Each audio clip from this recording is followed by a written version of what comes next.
नमस्कार, मैं अर्चना गुप्ता आप सभी का न्यूज वन इंडिया में बहुत स्वागत करती हूँ। उपचुनाव का दंगल लगातार जारी है। 9 सीटों पर मतदान हो रहे हैं। अलीगढ़ से बड़ी खबर सामने आ रही है। खैर में चमन नगरिया में मतदान का बहिष्कार किया गया है। चमन नगरिया बूथ नंबर 308 पर मतदान का बहिष्कार किया गया है। हाई टेंशन लाइन के कारण आए दिन होते हैं हादसे, जिसको लेकर लोगों में नाराजगी है और इस वजह से लोगों ने मतदान का बहिष्कार किया है। हादसे की चपेट में आए बच्चों को बैठाकर लगाया जाम। ये बड़ी जानकारी दे दे आपको कि लोगों ने मतदान का बहिष्कार किया है। 1200 से अधिक वोटर वाले गांव में मतदान का बहिष्कार किया गया है। वोटर यानी कि 1200 से अधिक वोटर वाले गांव में मतदान का बहिष्कार किया गया है। ये जानकारी सामने आ रही है। अलीगढ़ के खैर सीट पर मतदान जारी है। चमन नगरिया बूथ नंबर 308 पर मतदान का बहिष्कार किया गया और इसके पीछे वजह हाई टेंशन लाइन के कारण आए दिन हादसे होते हैं। और देखिए लोगों की नाराजगी है।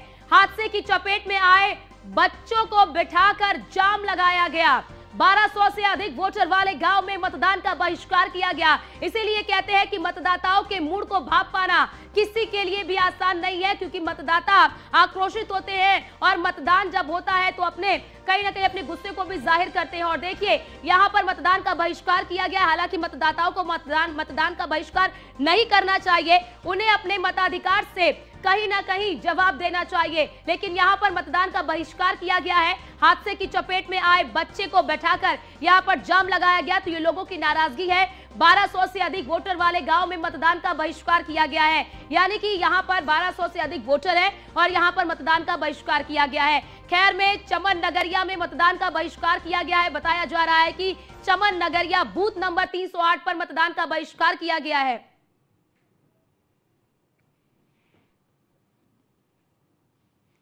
इस वक्त हमें खैर विधानसभा के चमन की नगरिया के गांव में, जहां पे लगभग 1500 के करीब जो वोटिंग है, जिसका अभी तक यहां पर ग्रामीणों ने बहिष्कार कर दिया है।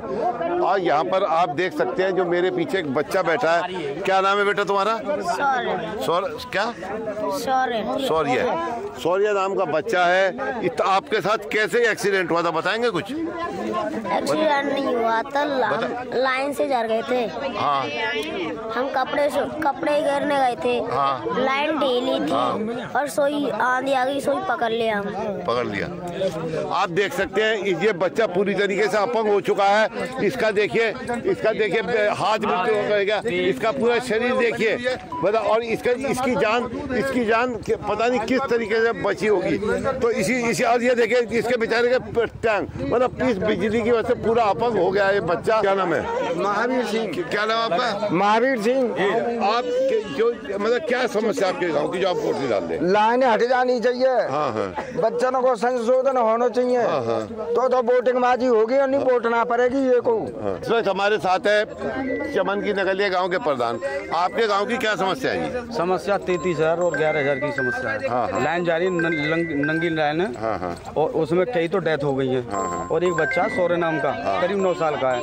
वो उस लड़के का एक तो हाथ कट गया है और एक पैर कट गया, लेकिन कोई सुनवाई नहीं। तो उस बच्चे को मुआवजा मिला अभी तक ना, तो उस बच्चे को मुआवजा मिला है और ना ही कुछ लाइन हटा। यानी कई बार तो एप्लीकेशन दे दी है, लेकिन कोई सुनने लायक कोई सुनने लायक तैयार नहीं। आपके गांव में कोई, आपका गांव रोड से भी दूर नहीं, बिल्कुल पास है, तो इसके बाद भी जनप्रतिनिधि आपकी बात नहीं सुनते, कैसे देखते हैं? नहीं, कोई सुनते ही नहीं है। नाम ही ना ले, नाम ही ना बताओ। दर्शन हमेशा बीजेपी की गांव बीजेपी का वोट डालता आया है, आज तक का रिकॉर्ड है, और हर बार बीजेपी जीत रही है, लेकिन बीजेपी वाली नहीं सुनने कुछ। तो अब भी आप उम्मीद है आपको समझा बुझाकर वोट डलवा देंगे? सांसद जी आए वो, यानी कि उनके कहे थे बिल्कुल हो जाएगा। डीएम साहब आ जाए, उनके कहे तो हो जाएगा। सांसद जी तो पिछले 10 साल से तब भी तो एक बार दर्शन तो दे जाए, गाँव है ना है। हाँ जी भाई चमन नगरिया में कई बार एक सीसी मांगने गया हूँ। हाँ। लेकिन कोई भी कुछ नहीं है। टाटा फेस यानी भागते रहो, पेट्रोल फूकते रहो। हाँ। कुछ नहीं है। करंट की वजह से वोट न देने के लिए मजबूर है और इनका कोई जनप्रतिनिधि नहीं सुन रहा, इसीलिए यहाँ पर वोट नहीं दे रहे। देखा आपने कि लोगों में नाराजगी हो और नाराजगी को वो जाहिर करते हुए नजर आए, इसलिए उन्होंने मताधिकार का बहिष्कार कर दिया है। आगे बढ़ लेते हैं। 9 सीटों पर उपचुनाव लगातार जारी है। सुबह 11 बजे तक का मतदान प्रतिशत सामने आ चुका है। ये बड़ी जानकारी आपको दे दें, अलीगढ़ की खैर सीट पर सुबह 11 बजे तक 19.33% तक मतदान हुआ है। मैनपुरी की करहल सीट पर सुबह 11 बजे तक 20.20% तक मतदान हुआ है। अंबेडकर नगर की कटेरी सीट पर सुबह 11 बजे तक 24.27% मतदान हुआ है। कानपुर की सीसामऊ सीट पर सुबह 11 बजे तक 15.91% तक मतदान हुआ है। और इसी के साथ ही मिर्जापुर की मंझुआ सीट पर सुबह 11 बजे तक 20.41% तक मतदान हुआ है। मुजफ्फरनगर की मीरापुर सीट पर 11 बजे तक 26% तक मतदान हुआ है। सबसे ज्यादा मतदान यहीं पर हुआ है। मुजफ्फरनगर में 11 बजे तक 26% तक मतदान हुआ है। और सबसे कम गाजियाबाद सदर सीट पर 11 बजे तक 12.87% तक मतदान हुआ है। बात कर रहे प्रयागराज की फूलपुर की सीट पर, तो यहां पर 11 बजे तक 17.68% तक मतदान हुआ है। और हम आपको देखिए ग्राफिक्स के जरिए भी बता रहे हैं कि 11 बजे तक उत्तर प्रदेश की जिन सीटों पर उपचुनाव हो रहे हैं वहां का वोटिंग परसेंटेज क्या है। करहल 20%, सीसामऊ 15%, फूलपुर 17%, मंझवा 20% और मीरापुर 26%। कुंदरकी की बात कर ले तो 28%, कुंदरकी में सबसे ज्यादा। उसके बाद गाजियाबाद में 12%, यानी कि कुंदरकी और मीरापुर में सबसे ज्यादा मतदान हुआ है। यानी कि मीरापुर में 26% और कुंदरकी में 28.24%, गाजियाबाद में सबसे कम 12%, खैर में 19%। और इसी के साथ ही बात कर ले अगर करहल की, तो करहल में 20%, सीसामऊ में 15%, फूलपुर में 17% और अंबेडकर नगर की कचेरी सीट पर 24% तक सुबह 11 बजे तक मतदान हुआ है। तो देखिए क्योंकि ठंड का समय आ चुका है, तो ऐसे में जैसे जैसे दिन चढ़ रहा है, जो मतदाता हैं वो अपने घरों से निकलकर मतदान केंद्रों पर पहुंच रहे हैं। हालांकि अलग अलग जगह से शिकायतें भी आ रही हैं मतदाताओं की।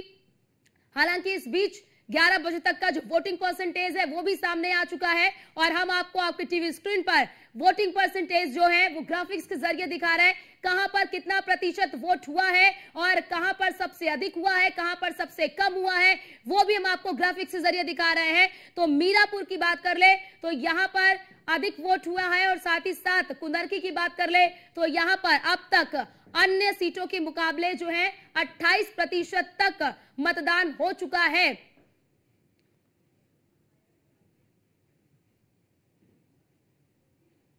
और हमारे साथ हमारे संवाददाता मोहसिन खान हमारे साथ लाइव जुड़ चुके हैं। मोहसिन, आप इस वक्त करहल में मौजूद है। करहल की तस्वीर जरा दिखाइए, यहाँ का वोटिंग परसेंटेज कितना रहा और किस तरह से मतदाता अपने मतदान केंद्रों पर पहुंच रहे हैं। क्या यहाँ पर कोई शिकायत मिली है जैसा कि अन्य जगहों पर मिल रही है?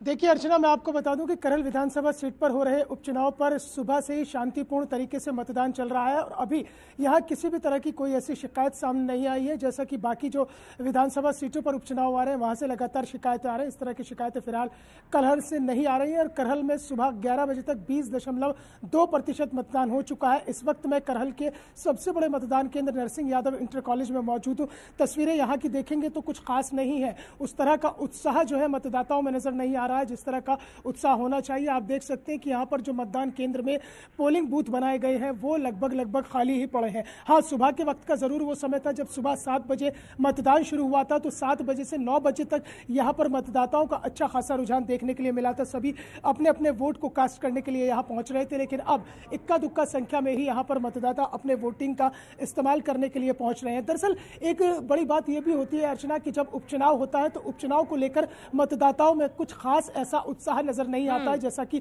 सामान्य निर्वाचन में देखा जाता है, क्योंकि उपचुनाव से ना तो किसी की सरकार बनती है और ना ही किसी की सरकार गिन रही है। तो ऐसे में जो मतदाता है उनमें जो उनका मिजाज है वो उस तरह से नहीं होता कि जैसा आम चुनाव में होता है। शायद यही वजह है कि करहल में लगभग कुछ कमोबेश ऐसी तस्वीर है कि मतदाता सुबह के वक्त के में तो निकले थे। अब ये जो वक्त चल रहा है यानी कि अब 11 बजे के बाद से यानी कि 3 बजे के आसपास में मतदान कुछ ऐसा ही रहेगा कि इक्का दुक्का मतदाता आएंगे। मोहसिन, बड़ी बात यहाँ पर मोहसिन, जैसा कि आपने जिक्र किया कि जिस तरह से हम सामान्य चुनावों में देखते हैं मतदाताओं की उत्सुकता, उस तरह की उत्सुकता उपचुनावों में नहीं देखने को मिलती। लेकिन इस बार हमने ये भी देखा कि उस तरह की सक्रियता जिस तरह की सक्रियता उपचुनावों में हमेशा हमने नहीं देखी, लेकिन इस बार राजनीतिक पार्टियां जो है वो काफी सक्रिय रही और जो मतदाता है उन्हें भी सक्रिय करने की पूरी कोशिश की गई। लेकिन उसके बावजूद भी अगर मतदाता उदासीन है तो इसके पीछे की बड़ी वजह क्या मान रहे हैं आप?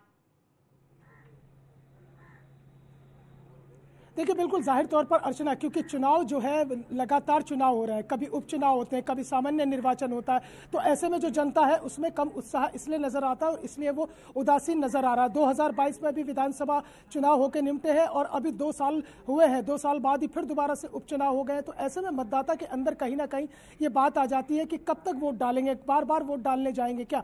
तो इसी तरह से ये तस्वीरें और ये उदासीनता नजर आती है। और रही बात सक्रियता की राजनीतिक दलों की, तो 2027 के सेमीफाइनल के रूप में इस उपचुनाव को देखा जा रहा है। सत्तारूढ़ भारतीय जनता पार्टी की प्रतिष्ठा भी दांव पर लगी हुई है और समाजवादी पार्टी जिसने लोकसभा चुनाव ठीक है मोहसिन, आप नजर बनाए रखिए, आपके पास लौटते हैं। लेकिन इसी बीच एक बड़ी खबर सामने आ रही, जरा अपने दर्शकों को बता देते हैं।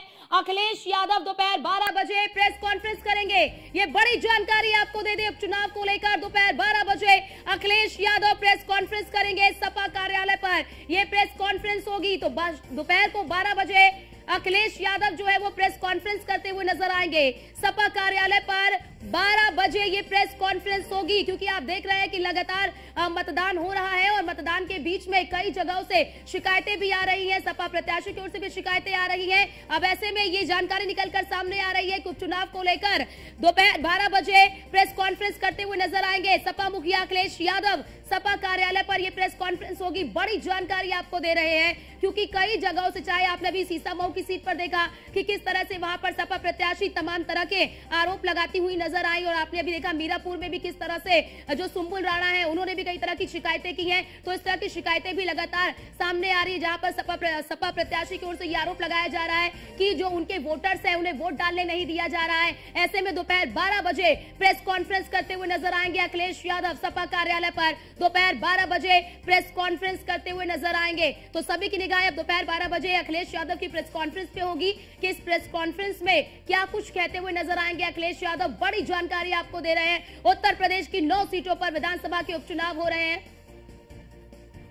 और इसी बीच एक और बड़ी खबर सामने आ रही है। अखिलेश यादव ने मतदाताओं से फिर अपील की है। पुलिस मतदाताओं को वोट डालने से रोक रही है। जिन्हें रोका गया वो दोबारा वोट डालने जाए, मतदाताओं से अपील करते हुए नजर आ रहे हैं अखिलेश यादव। चुनावी गड़बड़ी की सूचना हर तरफ फैल रही है। चुनाव आयोग भी सतर्क हो गया है, अखिलेश यादव कह रहे हैं। इलेक्शन कमीशन से मिले आश्वासन के लिए धन्यवाद, अखिलेश यादव ने कहा है। अब कोई गड़बड़ी नहीं होने दी जाएगी, अखिलेश यादव ने कहा है। फिर वोट डालने से रोका जाए तो सूचित करें, अखिलेश यादव ने मतदाताओं से कहा है। चुनाव आयोग के अधिकारियों को जानकारी दे अगर उन्हें रोका जा रहा है तो। बेईमान अधिकारी बख्शे नहीं जाएंगे, अधिकारियों को भी धमकाते हुए नजर आ रहे हैं। कह रहे हैं कि जो बेईमान अधिकारी है वो बख्शे नहीं जाएंगे। वीडियो साक्ष्य वैधानिक कार्रवाई का आधार बनेंगे। बेखौफ जाए और वोट जरूर डालकर आए। अखिलेश यादव मतदाताओं से अपील कर रहे हैं कि जिन्हें रोका गया है वोट डालने से वो दोबारा जाए वोट डालने के लिए। चुनावी गड़बड़ी की सूचना हर तरफ फैल रही है। और हमारे साथ हमारे संवाददाता मोहसिन लगातार हमारे साथ जुड़े हुए हैं, लाइव जुड़े हुए हैं। मोहसिन, अब देखिए अखिलेश यादव जो है वो मतदाताओं से अपील करते हुए भी नजर आ रहे हैं। देखिए जाहिर तौर पर अर्चना, जिस तरह से उत्तर प्रदेश की जो 9 विधानसभा सीटों पर उपचुनाव हो रहे हैं और लगातार जो शिकायतें आ रही हैं कि वोट डालने से रोका जा रहा है, पुलिस वोट डालने से रोक रही है, और इस तरह की खबरें खासतौर से मीरापुर विधानसभा सीट के अलावा कुंद्रकी मुरादाबाद से, सीसामऊ कानपुर से सामने आ रही हैं। तो कुल मिलाकर सपा सुप्रीमो अखिलेश यादव अब जो 12 बजे प्रेस कॉन्फ्रेंस करने वाले हैं, उस कॉन्फ्रेंस के जरिए वो जरूर मतदाताओं से अपील भी करेंगे। और जाहिर तौर पर जो जिस तरह से चुनाव आयोग में शिकायत की गई है, समाजवादी पार्टी के सांसद मुजफ्फरनगर से हरेंद्र मलिक ने भी एक्स पर पोस्ट किया है और कहा है कि वोटर्स को वोट डालने से रोका जा रहा है और पुलिसकर्मी जो है उन्हें रोक रहे हैं। यहाँ मैं एक चीज और याद दिलाना चाहता हूं अर्चना, अभी हाल ही में कुंद्रकी विधानसभा सीट से जो मुरादाबाद में आती है, वहां से आजाद समाज पार्टी के जो सांसद है और उसके सुप्रीमो है चंद्रशेखर आजाद, उनका एक वीडियो सोशल मीडिया पर वायरल हुआ था जिसमें वो एक पुलिसकर्मी से कुछ बात पूछते हैं और एक पुलिसकर्मी के हाथ में एक बाकायदा एक दस्तावेज होता है। जब उस दस्तावेज को खोला जाता है तो वो निर्वाचक नियमावली होती है। सवाल यही है कि आखिरकार पुलिसकर्मियों के हाथ में वो निर्वाचक नियमावली क्या कर रही है, वोटर लिस्ट क्या कर रही है। उस वोटर लिस्ट को देखकर चंद्रशेखर आजाद भड़क गए थे। यानी कि कहीं ना कहीं जो सुगबुगाहट थी और चुनावी गड़बड़ी की जो आशंका थी उसको लेकर पहले से ही विपक्ष सतर्क था। और अब जिस तरह की खबरें लगातार अलग अलग विधानसभाओं से आ रही हैं कि वोट डालने से रोका जा रहा है, कहीं मतदाताओं को धमकाया जा रहा है, कहीं इस तरह की चीजें सामने आ रही हैं कि उन पर दबाव बनाया जा रहा है, तो उसको लेकर अखिलेश यादव जरूर जाहिर तौर पर न केवल जो सत्तारूढ़ पार्टी है उसको भी निशाने पर ले सकते हैं। इसके अलावा चुनाव आयोग में लगातार शिकायतें की जा रही हैं। और जब अर्चना शिकायतों का दौर चलता है ना, और जब मतदान के दौरान इस तरह के आरोप लगते हैं, तो आप ये समझ लीजिए कहीं ना कहीं जो राजनीतिक दल आरोप लगा रहा होता है या फिर सवाल खड़े कर रहा होता है या शिकायत दर्ज करा रहा होता है, तो उसे कहीं ना कहीं अपनी स्थिति नजर आने लगती है कि वो किस स्थिति में जा रहा है। अगर शुरुआती तौर पर इन 9 विधानसभा सीटों की बात करते हैं तो अकेली करहल विधानसभा सीट ऐसी है जहां पर मतदान अभी फिलहाल शांतिपूर्वक तरीके से चल रहा है। यहां अभी इस तरह की कोई शिकायत नहीं आई है, तो हो सकता है कि यहां पर जो प्रभाव है समाजवादी पार्टी का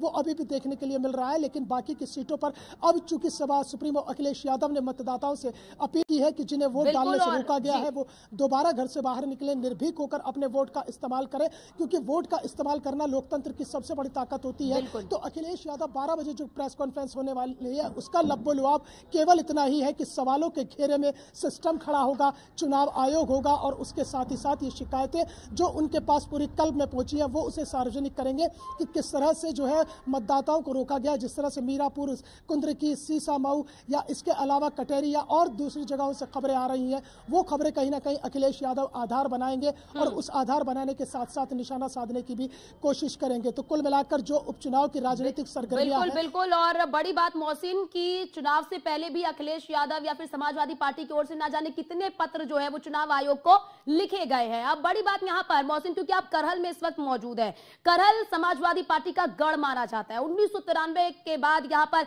एक ही बार करहल में सपा को पराजित होना पड़ा है, लेकिन यहां पर बीजेपी के लिए कितनी बड़ी चुनौती है इस उपचुनाव में सीट को जीत पाना। क्या लग रहा है कि यहां पर मुकाबला टक्कर का देखने को मिल रहा है या फिर यहां पर लड़ाई एक तरफा जा रही है? देखिए अर्चना, सबसे पहले तो करहल विधानसभा को समझना होगा जो 1957 में सुरक्षित सीट के रूप में अस्तित्व में आई थी। 1974 में यह सीट सामान्य हुई और सबसे पहले यहां से विधायक नत्थू सिंह बने और सियासी मानचित्र पर 1992 में समाजवादी पार्टी अस्तित्व में आई और 1993 में सबसे पहला चुनाव लड़ा गया और बाबूराम यादव को यहां से प्रत्याशी बनाया गया। वो चुनाव जीतकर विधानसभा पहुंचे। 1996 में दोबारा उन्हीं पर दांव खेला गया और बाबूराम यादव दोबारा से चुनाव जीत गए, लेकिन वो हैट्रिक नहीं लगा पाए क्योंकि तीसरी बार 2002 में यहां पर पलटी मार दी थी। यहां पर भारतीय जनता पार्टी ने यादव कार्ड खेला और सोबरन सिंह यादव, जो कि मुलायम सिंह यादव के धुर विरोधी माने जाने वाले दर्शन सिंह यादव के भाई थे सोबरन सिंह यादव, उन्हें यहां से चुनावी मैदान में उतारा था और महज 952 वोटों से सोबरन सिंह यादव यहां पर चुनाव जीते थे। तो एक बार फिर से भारतीय जनता पार्टी ने यहां पर यादव वर्सेस यादव कार्ड खेला है। और दूसरी तरफ से अगर देखें रिश्तेदारी के मामले में आ जाए तो परिवारवाद की कार्ड के लिए रिश्तेदार को लाकर चुनावी मैदान में खड़ा कर दिया। ठीक है मोहसिन जी, आपको बीच में रोकना चाहते हैं क्योंकि एक बड़ी खबर सामने आ रही है। अपने दर्शकों को बता देते हैं उपचुनाव से जुड़ी इस वक्त की बड़ी खबर आपको बता दें। यूपी बीजेपी ने मुख्य निर्वाचन अधिकारी को पत्र लिखा है। ये बड़ी जानकारी, बुरके में वोट डालने वाले को लेकर पत्र लिखा गया है। बिना आइडेंटिफिकेशन के मतदान को फर्जी बताया है। यूपी बीजेपी ने मुख्य निर्वाचन आयोग को पत्र लिखा है। बुरके में वोट डालने वाले को लेकर यह पत्र लिखा है और साफ तौर पर कहा है कि बिना आइडेंटिफिकेशन यानी कि बिना आइडेंटिफिकेशन के मतदान को फर्जी बताया है। उपचुनाव से जुड़ी इस वक्त की ये बड़ी खबर आपको बता रहे हैं कि किस तरह से अब बीजेपी ने भी मुख्य निर्वाचन अधिकारी को पत्र लिखा है, क्योंकि आपने कल ही देखा कि किस तरह से बुरके को लेकर सवाल उठ रहे थे कि नहीं बुरका चेकिंग होगा। बुरके में वोट डालने वाले को लेकर यह पत्र बीजेपी की ओर से लिखा गया है। बिना आइडेंटिफिकेशन के मतदान को फर्जी बताया है, यानी कि बिना आइडेंटिफिकेशन के ये मतदान फर्जी है, बीजेपी की ओर से कहा जा रहा है। और हमारे साथ हमारे संवाददाता एसके वाजपेयी हमारे साथ फोन लाइन पर जुड़ चुके हैं। एसके, अब बीजेपी ने भी मुख्य निर्वाचन अधिकारी को पत्र लिखा है और बुरके में जो मतदान हो रहा है उसे फर्जी बताया है। बिल्कुल, निश्चित तौर पर भारतीय जनता पार्टी भी लगातार कहीं न कहीं इस बुरका नशीं या जो पर्दा नशीं महिलाएं हैं उनको लेकर काफी एक्टिव दिखाई दे रही है, क्योंकि लगातार जो है जहां सपा की तरफ से आयोग को पत्र लिखे जा रहे हैं और साथ ही साथ में अब जो भारतीय जनता पार्टी है वो भी पत्र लगातार लिख रही है। बीजेपी ने दूसरा पत्र यूपी निर्वाचन आयोग को लिखा है जिसमें ये कहा है कि जो भी पर्दा नशीं या बुरका नशीं महिलाएं हैं वो आती हैं उनका हर हालत में आइडेंटिफिकेशन होना चाहिए। मतलब साफ है कि उनका चेहरा उनकी आइडेंटिटी कार्ड जो भी वो लेकर आती है उससे मिलाया जाना चाहिए। इसको लेकर आयोग व्यवस्था करे। अगर बिना आइडेंटिटी एसके, कल ही ये खबर, एसके आपको बीच में रोक रही हूँ, कल ही ये खबर सामने आई थी कि पुलिस नहीं बुर्का चेक करेगी, बल्कि जो अंदर जब वो वोट डालने के लिए जाएंगे तो वहां पर तो वो चेक होगा, उनका आइडेंटिफिकेशन का मिलान तो किया ही जाएगा। फिर क्या समस्या? बिल्कुल निश्चित तौर पर आयोग की तरफ से ये स्पष्ट कर दिया गया है कि इस पूरे मामले को लेकर जो भारत निर्वाचन आयोग की गाइडलाइन है उसके लिए बाकायदा पीठासीन अधिकारी तैनात होगा, जो आइडेंटिफिकेशन चेक करेगा, चाहे वो बुर्का नशी हो या किसी भी तरीके का पर्दा लेने वाली जो महिलाएं हैं वो अपना आइडेंटिफिकेशन कराकर ही वोट कर पाएंगी। हालांकि इसके लिए एक अतिरिक्त तौर पर महिला अधिकारी की भी तैनाती होगी जो उन महिलाओं की आइडेंटिटी के साथ उनके फेस को चेक करेगी। हालांकि समाजवादी पार्टी की तरफ से अभी थोड़ी देर पहले ही आयोग को ट्वीट कर ये शिकायत की गई है कि लगातार पुलिस और जो प्रशासन के लोग हैं वो इस तरीके की चेकिंग कर रहे हैं, जिसके बाद भारतीय जनता पार्टी ने भी एक पत्र आयोग को लिख दिया है कि बिना चेकिंग के अगर किसी भी महिला को वोट की अनुमति दी जाती है तो वो पूरी तरीके से फर्जी मतदान होगा। अब देखना यह है कि आयोग इस पूरे मामले को लेकर क्या कुछ एक्शन लेता है। ठीक है, बहुत शुक्रिया इसके आपका हमारे साथ जुड़ने के लिए, महत्वपूर्ण जानकारी हमारे दर्शकों तक साझा करने के लिए। तो बताइए, देखिए हमारे संवाददाता ने तमाम जानकारी साझा की और बताया कि किस तरह से अब जो गाइडलाइन है उस गाइडलाइन के तहत ही चुनाव हो रहे हैं, मतदान हो रहे हैं। लेकिन अब बीजेपी ने इस पूरे मामले को लेकर पत्र लिखा है, बुर्के में वोट डालने वाले को लेकर पत्र लिखा है और बिना आइडेंटिफिकेशन के मतदान को फर्जी बताया है। हालांकि कल इस पूरे मामले को लेकर आयोग की ओर से ये कहा गया कि पुलिस चेकिंग नहीं करेगी, जब अंदर आप वोट डालने के लिए जाते हैं तो वहां पर आइडेंटिफिकेशन चेक किया जाता है और उसके बाद ही वो मतदान कर सकते हैं। जो भी बुर्के में महिलाएं जाएंगी तो वो अंदर चेक होता है। लेकिन बीजेपी ने इस मर्तबा यानी कि इसे लेकर एक पत्र जो है वो लिखा है। तो बड़ी जानकारी आपको दे रहे हैं। केदारनाथ उपचुनाव से जुड़ी इस वक्त की बड़ी खबर सामने आ रही है। केदारनाथ में 11 बजे तक 17.69% तक मतदान हुआ है। ये बड़ी जानकारी आपको दे दे, उत्तराखंड की केदारनाथ सीट पर भी उपचुनाव हो रहे हैं और यहां पर सुबह 11 बजे तक का मतदान प्रतिशत निकलकर सामने आया है। 17.69% तक मतदान हुआ है। हालांकि सभी पार्टियों की ओर से वहां पर जीत का दावा किया जा रहा है और यहां पर मुख्य मुकाबला कांग्रेस और बीजेपी के बीच में है। केदारनाथ में सुबह 11 बजे तक 17.69% तक मतदान हुआ है। यहां पर इस बार बीजेपी ने आशा नौटियाल को उम्मीदवार बनाया है केदारनाथ सीट से। ऐसे में केदारनाथ सीट से जुड़ी ये बड़ी खबर सामने आ रही है। केदारनाथ में 11 बजे तक 17.69% तक मतदान हुआ है। तो केदारनाथ सीट पर भी उपचुनाव हो रहे हैं। उपचुनाव से जुड़ी हर तस्वीर आप तक पहुंचाते रहेंगे, लेकिन यहां पर रुकते छोटे से ब्रेक के लिए, ब्रेक के बाद फौरन हाजिर होते हैं। आप देखते रहिए न्यूज़ 1 इंडिया।